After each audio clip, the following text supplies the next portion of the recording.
прекрасния празник. За вас фирма Господинови Строймаркет възстанови тази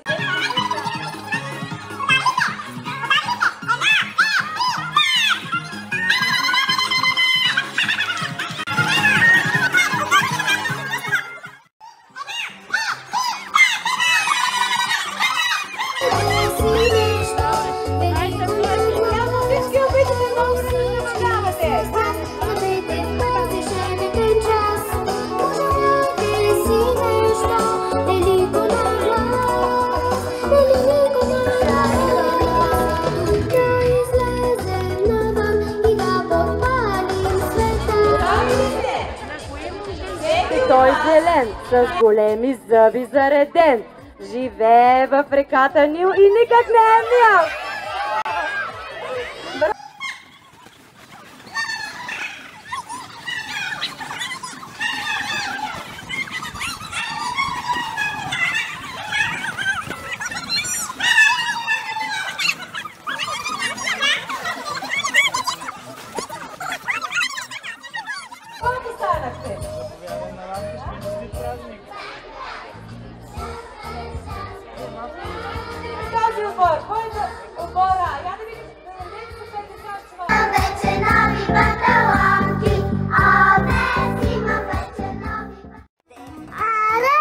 Всичко слушам новините.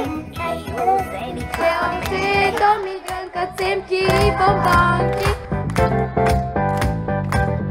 Днес имам вече нови панталонки. Днес имам вече нови панталонки. То ми гънкат семки и бомбонки. То ми гънкат семки и бомбонки. Днес имам вече нови панталонки. Днес имам вече нови панталонки. Чопчето ми дрънкат семки и бомбонки. Чопчето ми дрънкат семки и бомбонки.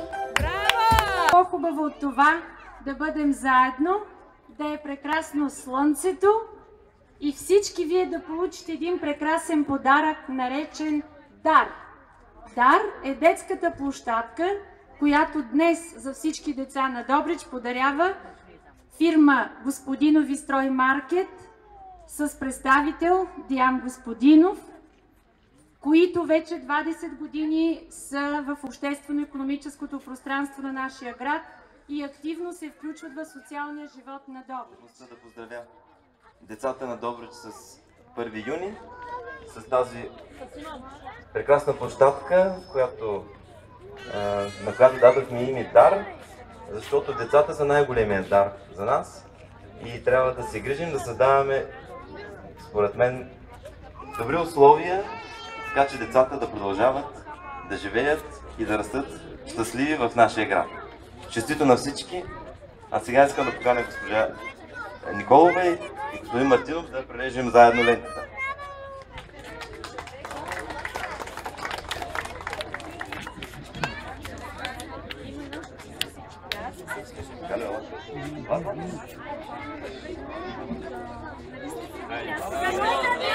Три!